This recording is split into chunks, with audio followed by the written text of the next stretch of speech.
नमस्ते। आज के इस एक्सप्लेनर में हम बात करने वाले हैं पावागढ़ महाकाली मंदिर की। इसके पीछे का इतिहास, इसके गहरे रहस्य और वो चमत्कार जो इसे इतना खास बनाते हैं। बिना वक्त बर्बाद किए चलिए सीधा मुद्दे पर आते हैं। अब सबसे पहला और बुनियादी सवाल जो दिमाग में आता है वो ये कि आखिर इस विशाल मंदिर का निर्माण हुआ कैसे और मां महाकाली यहाँ कैसे प्रकट हुई। चलिए इसे डिकोड करते हैं। सबसे पहले इसकी लोकेशन को समझते हैं। गुजरात के पंचमहल जिले में समुद्र तल से लगभग 800 मीटर की ऊंचाई पर यह पहाड़ शान से खड़ा है।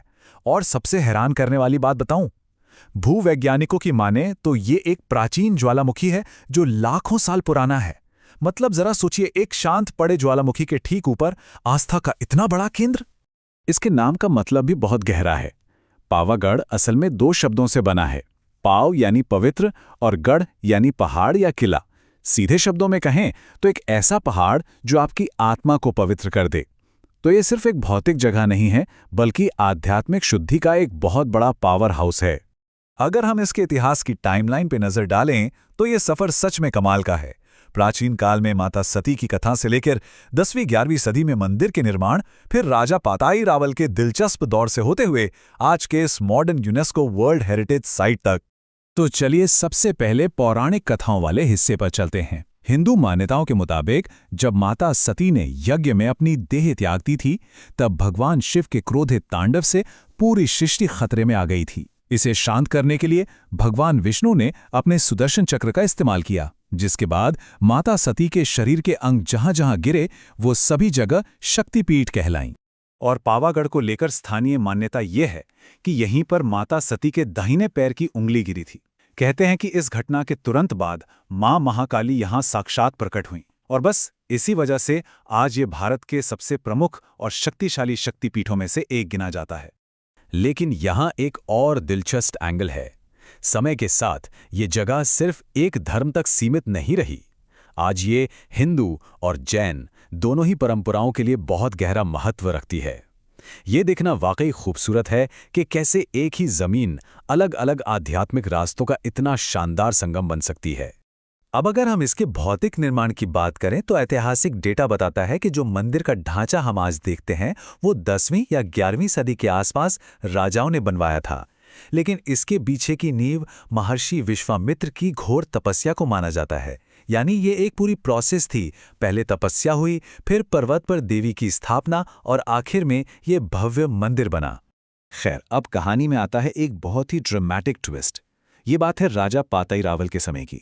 लोक कथाओं में कहा जाता है कि एक बार नवरात्रि के दौरान मां महाकाली खुद एक बेहद खूबसूरत स्त्री का रूप लेकर गरबा खिलने के लिए धरती पर आई थीं। सोचिए, दैवत्व सीधे इंसानों के उत्सव में शामिल हो रहा था। लेकिन यहीं पर सब कुछ बिगड़ गया। कहानियां बताती हैं कि राजा पाताई रावल की नीयत उस खूबसूरत स्त्री को देखकर डगमगा गई और इसका नतीजा, देवी ने क्रोधित होकर उसे एक भयानक श्राप दे दिया, तेरा पूरा राज्य नष्ट हो जाएगा। यह सिर्फ एक राजा के पतन की बात नहीं थी, बल्कि मर्यादा तोड़ने की एक बहुत बड़ी सजा थी। और आपको पता है, स्थानीय लोग आज भी मानते हैं कि वो श्राप बिल्कुल सच साबित हुआ।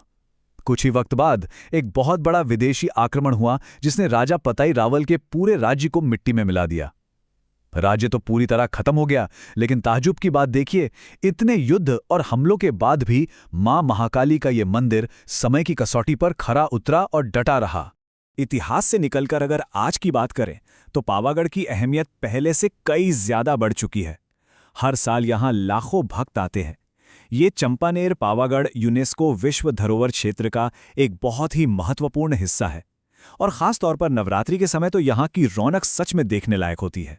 वैसे वक्त के साथ यहाँ पहुँचने के तरीके जरूर बदल गए हैं। जहाँ एक तरफ आज भी बहुत से भक्त अपनी अटूट आस्था के चलते चोटी तक पहुँचने के लिए वो 2000 कठिन सीढ़ियाँ चढ़ते हैं, वहीं दूसरी तरफ मॉडर्न रोपवे ने इस सफर को काफी आसान बना दिया है। ये प्राचीन भक्ति और आज की मॉडर्न सुविधा का एकदम परफेक्ट बैलेंस है। जब आप नवरात्रि में यहां होते हैं तो माहौल बिल्कुल अलग स्तर का होता है। लाखों लोगों की एनर्जी और एक साथ गूंजता जय महाकाली का जयघोष। सच कहूं तो इस पुराने ज्वालामुखी पहाड़ पर वो आवाज सुनकर रोंगटे खड़े हो जाते हैं। वो आध्यात्मिक ऊर्जा आप खुद में महसूस कर सकते हैं। तो इस पूरे एक्सप्लेनर के अंत में एक सवाल जरूर सोचने पर मजबूर करता है। क्या लाखों साल पुराने ज्वालामुखी इतनी गहरी पौराणिक कथाओं और इतिहास के इतने बड़े उतार चढ़ाव का ऐसा अनूठा संगम दुनिया में कहीं और हो सकता है? पावागढ़ सिर्फ एक मंदिर नहीं है, ये एक ऐसी जगह है जो हमारी आस्था और हमारी जिज्ञासा दोनों को जगाती है। आपका इस बारे में क्या सोचना है?